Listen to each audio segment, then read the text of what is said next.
two parables Jesus tells us this weekend in our gospel are all about growth in the spiritual life.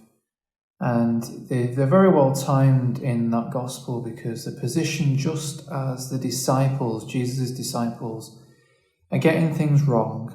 And, they're not quite understanding what Jesus is saying and doing. And so they're there as a little bit of an encouragement to the disciples and to us, that when we feel like we may be getting things wrong and not living up to the ideal of being a disciple of Christ, that we need patience and perseverance and trust that we still are growing and that Jesus is always there helping us grow.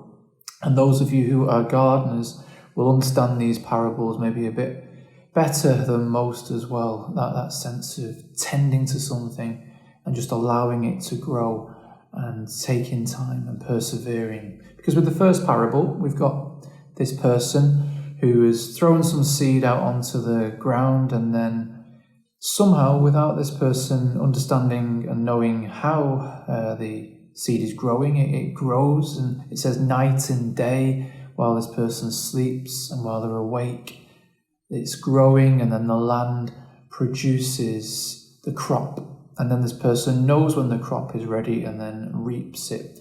So that tells us about that need, again, even when we may not feel in our spiritual life that anything's happening or that we're growing or any growth is happening at all.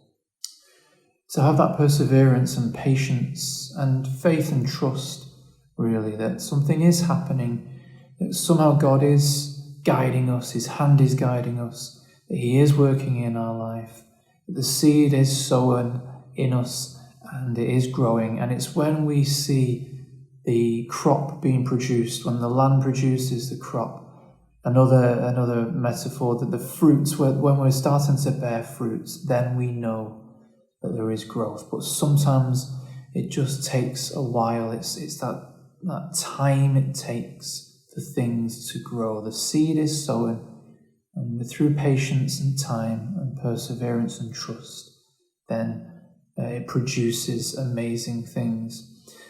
And the second parable as well is very well timed for us in our parish, because it's about the mustard seed and how the mustard seed grows. It starts off very small and grows into a huge plant.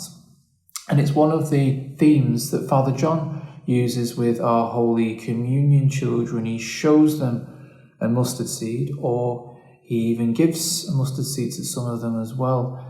And says that this is look how small, I've got a mustard seed here. You might not even be able to see it properly. I go as close as I can. It's tiny, isn't it?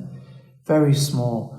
And it's like, that's what our faith is like when we're baptized, or when sometimes our faith is just that small, our spiritual life. But through nurturing it and through allowing God to help us grow, like when they're making the first communion, it's growing again, it's flourishing. And then through our lives, this little seed keeps growing into a huge plant. Of course, Jesus is talking about the kingdom of God as well, and that wonderful image of the kingdom of God and the branches where everyone can take their shade, the birds and everything. That's a wonderful image. And it's been very nice recently for us as well, because one of those children actually took a couple of the mustard seeds home, and she has nurtured them. She planted them and has nurtured them, and her mother sent us some pictures over of the plants as they've grown now over the last few months. So it's wonderful to see that. It's a real illustration, real life illustration of how of one of Jesus's parables and how those things have grown. So that's what we take away from that parable as well, that we just have that patience no matter when we feel how small our faith may be, how insignificant our spiritual life may be. We know that it will grow into something amazing if only we let it and we nurture it and we allow God into our lives.